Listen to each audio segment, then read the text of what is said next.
Il est temps de débunker le mythe de la lecture rapide.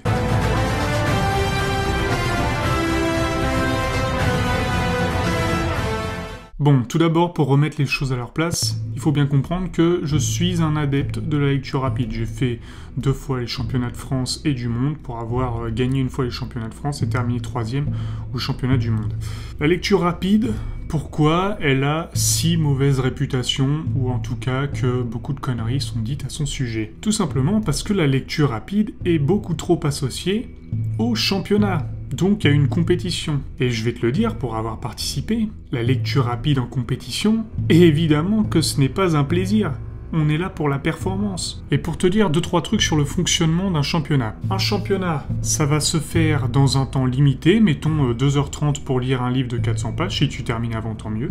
Et ensuite, tu as un questionnaire de 20 questions ouvertes. Il y a 20 questions, donc si tu réponds bien, tu as 5% de compréhension à chaque fois. Si tu as 75% de taux de compréhension, c'est que tu as répondu bien à 15 questions sur 20.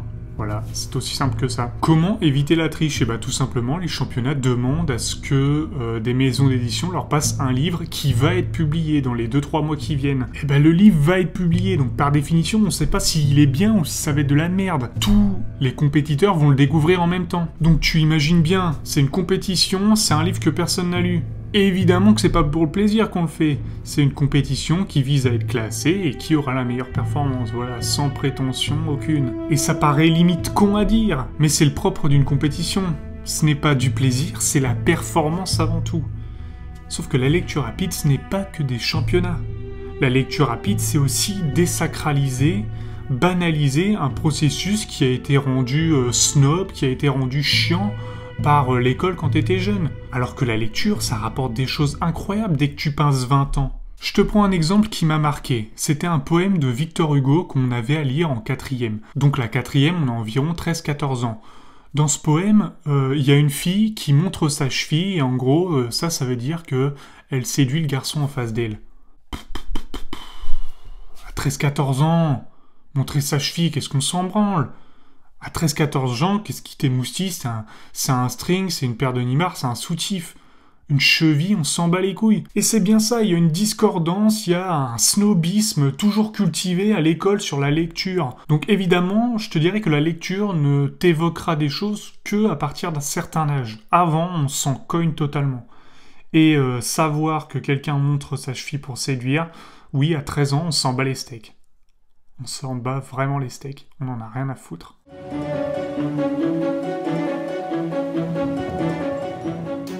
Également, un snobisme qui tourne autour de la lecture, c'est que ça doit paraître chiant pour que ça paraisse bien fait.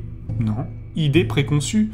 Comme il y a une confusion au fait qu'on dise qu'un mec travaille, plus ça paraît chiant, plus ça paraît long, et plus cette personne a l'air de travailler. Non. C'est pas comme ça que ça se passe, et la lecture non plus. C'est pas parce que tu prends du temps, parce que tu te fais chier, que tu vas faire une meilleure lecture. Non. Il y en a encore qui croient que au travail, plus ils bougent et plus ils font quelque chose. Non, c'est totalement faux. Comme c'est pas parce que tu parles que tu dis quelque chose. Donc si la plupart des anciens lecteurs, snobs, pédants et cuistres pensent qu'il faut prendre son temps pour savourer un livre pour le lire, c'est totalement faux. En fait, la lecture rapide, c'est tout simplement pour les gens qui se sont demandé comment je peux améliorer ma lecture? Exactement comme la mémoire. La mémoire, il y a des gens, ils vont se faire chier à retenir un numéro de téléphone, alors qu'il suffirait par exemple de transformer les numéros en lettres pour faire une phrase. Et grâce à la phrase, tu retrouves la suite de nombres. Et pas besoin de le retenir puisque c'est une phrase. Tu l'as fait la première fois et c'est logé. La lecture rapide, c'est exactement la même chose. C'est se poser des questions sur les processus, et une fois que tu les as ingérés, tu lis plus vite que la moyenne. Parce que les gens, ils sont là à se faire chier, à se complexifier la vie pour montrer qu'ils travaillent. Mais c'est faux. Donc plus n'égale pas plus, et moins peut égaler plus. Soit que, si tu passes moins de temps sur un livre, non seulement, si le livre est nul, tu n'auras pas passé beaucoup de temps, mais en plus, ça va être plus attractif puisque tu vas être plus stimulé, et donc tu vas plus apprendre. Imaginons, tu fais un match de ping-pong avec un de tes potes. T'es en train de te balancer des balles qui vont à 2 à l'heure. Et tu discutes avec le mec à côté et tu te fais distraire par n'importe quelle source de distraction. Tu vas jamais y être dedans et tu vas jamais progresser. Et c'est pas parce que tu vas lentement et c'est pas parce que c'est chiant de se renvoyer les balles que tu vas t'améliorer. Non. Imaginons ce match de ping-pong. Tu te dis, au bout de 10 minutes, on arrête et on voit qui est le gagnant. Et tu vas vouloir jouer les points vite, ça va être intense. Et là, tu vas beaucoup plus apprendre, tu vas être productif dans un laps de temps court, parce que ton cerveau a ingéré qu'il y avait une faim, parce qu'il y a une tension, parce qu'il y a une vraie concentration qui est mise à l'œuvre. Et la lecture doit se prendre pareil, mais comme d'autres loisirs.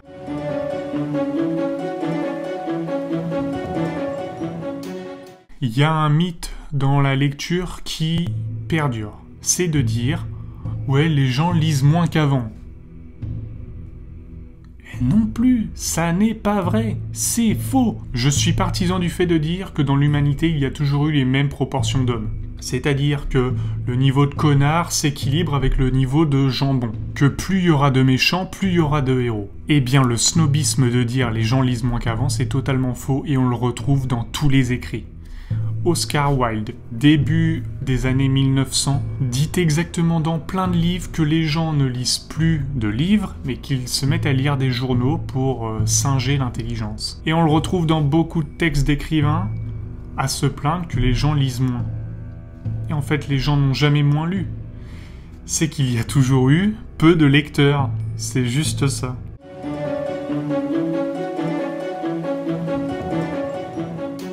Maintenant, en 30 secondes, pourquoi démystifier le mythe du lecteur et pourquoi la lecture, c'est bien? Alors, c'est pas juste pour le fait de dire plus c'est chiant, plus c'est long et mieux c'est. Non, non.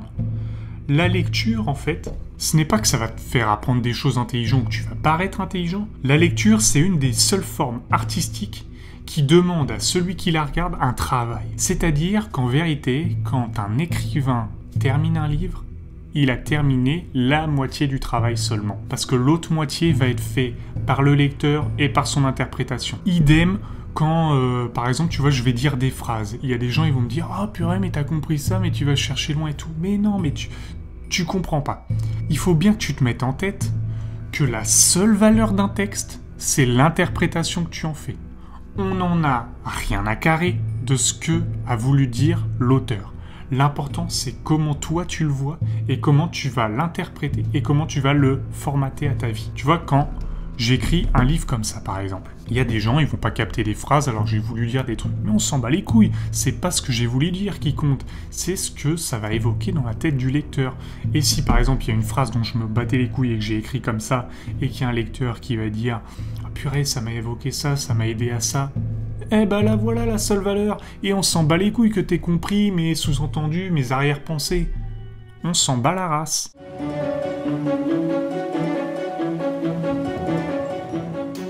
Aussi, pourquoi la lecture rapide est conspuée dans notre modernité actuelle et par les snobs qui pullulent encore. C'est tout simplement, on n'a pas appliqué la méthode de Nietzsche, qui dit que pour que toute innovation soit acceptée, il faut un peu d'ancienneté là-dedans. C'est-à-dire qu'une chose nouvelle ne peut pas être acceptée comme et qu'il faut toujours rassurer les gens avec un petit peu d'ancienneté, de tradition. Et quand ils voient championnat de lecture plus production plus livre nul, ils se disent « Oh putain, il n'y a que de la merde là-dedans ». Mais si tu leur dis « Je lis beaucoup de littérature », comme Victor Hugo, là, ils sont tout de suite plus rassurés. Ils soufflent. Ils peuvent aller faire caca tranquille. Donc c'est pareil, quand tu voudras présenter une innovation, encore un tips, mais ça c'est de Nietzsche, c'est tout simplement quand tu présentes ton idée, rassurer les gens avec des traditions et des trucs qu'ils connaissent déjà.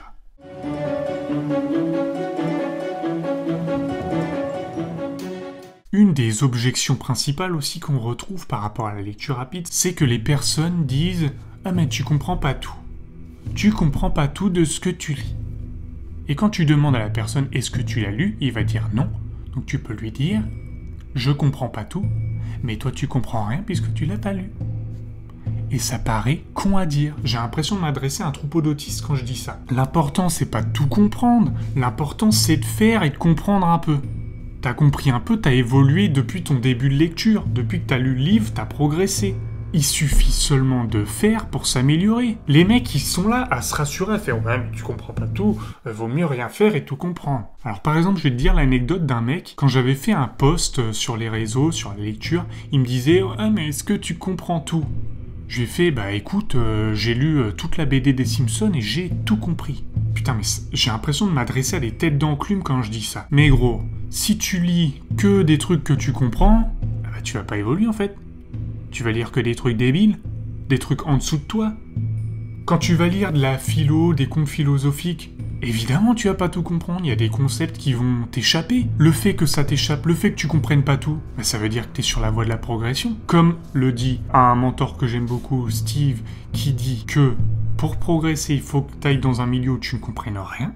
Bah c'est vrai, c'est exactement ça qu'il faut faire. Et quand tu comprends tout, quand t'es le mec le plus intelligent de la salle, bah casse-toi de là en fait. T'es un vrai con, parce que tu ne vas pas progresser. Tu vas stagner. Et encore au mieux.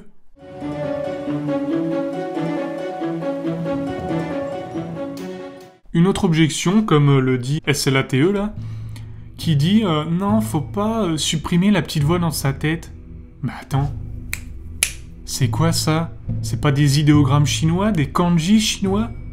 Mais, ça, j'ai pas besoin de le lire, j'ai pas besoin de savoir comment ça se prononce. C'est une image, le bordel. Et ben on peut faire un parallèle avec la lecture rapide, parce que les mots, c'est une transcription de lettres pour te faire évoquer une image dans ta tête. Quand je te mets le mot maison, c'est pas les lettres maison qui apparaissent dans ta tête, c'est l'image. Et si t'arrives à faire de ce mot comme un panneau de signalisation direct, un pont plus rapide vers l'image, et ben c'est ça le but. Et j'ai pas besoin de lire dans ma tête des mots qui évoquent directement des images pour moi. Ces mecs qui disent ça, qu'il faut pas supprimer la petite voix dans sa tête, c'est les mêmes mecs qui vont te dire « le mec dit un truc donc il comprend ce qu'il dit ». Ben non. Non. Il y a des tas de gens qui parlent toute la journée, ils comprennent pas un mot de ce qu'ils disent. Suffit de regarder les JT. Hein.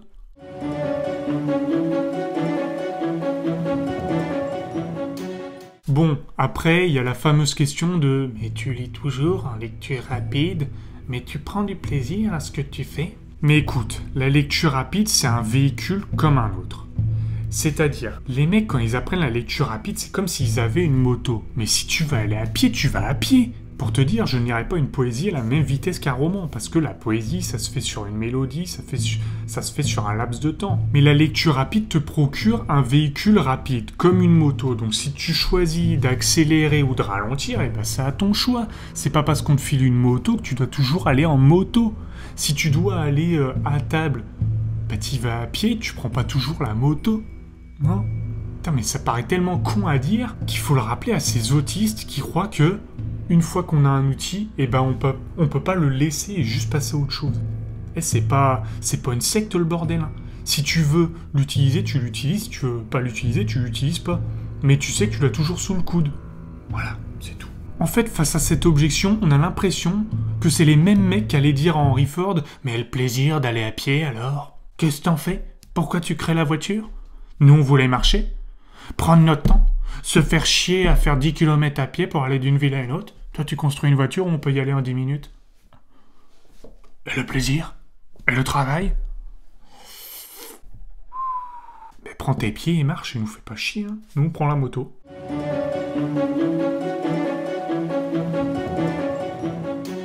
Enfin, pour terminer cette vidéo, je te dirais que la lecture rapide, la principale vertu, c'est de désacraliser, de banaliser le processus de lecture qui a été rendu snob et chiant par l'école. Parce que la lecture, ok, c'est pas forcément approprié à des gens de moins de 15 ans, ou alors sur pas des lectures, des romans pompeux comme ça. Il faut pas se complexer par rapport à la lecture. Tu peux lire à tout âge, on s'en bat les couilles. Mais en fait, la lecture, c'est pas pour dire « je suis plus intelligent qu'un autre ou quoi ». Ce que te permet la lecture par rapport à une autre forme d'art, c'est de t'impliquer dans le processus créatif. Et quand tu vas t'impliquer, tu vas développer ton imagination. Tu vas être plus créatif. Et comme je suis de ces gens qui croient que tout le monde est créatif et que tout le monde peut développer un imaginaire pour construire n'importe quelle œuvre d'art, et ben je pense que la lecture fait grandir tout le monde. Et peu importe ce qu'on lit, on s'en bat les couilles de lire du Victor Hugo ou machin. On s'en fout. Le principal, c'est que tu prennes du plaisir et que tu stimules ton imaginaire plutôt que d'être là en consommation à binger des séries ou des films qui en fait te filent tout sur un plateau et ne te sollicitent pas pour construire une œuvre. Voilà, c'est ça la principale discorde. Mais sinon, on s'en fout, faut démocratiser la lecture. Parce que ça permettra aux gens d'être plus résilients, de trouver des meilleures solutions aux problèmes qui arrivent dans leur vie. C'est juste à ça que ça sert. C'est pas là pour dire je suis plus intelligent, j'ai lu ça, on s'en bat les couilles.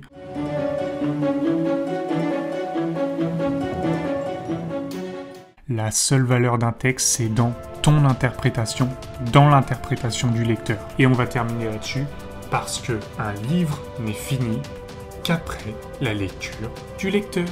Ça va, on s'est pas trop énervé aujourd'hui. On s'est pas trop énervé.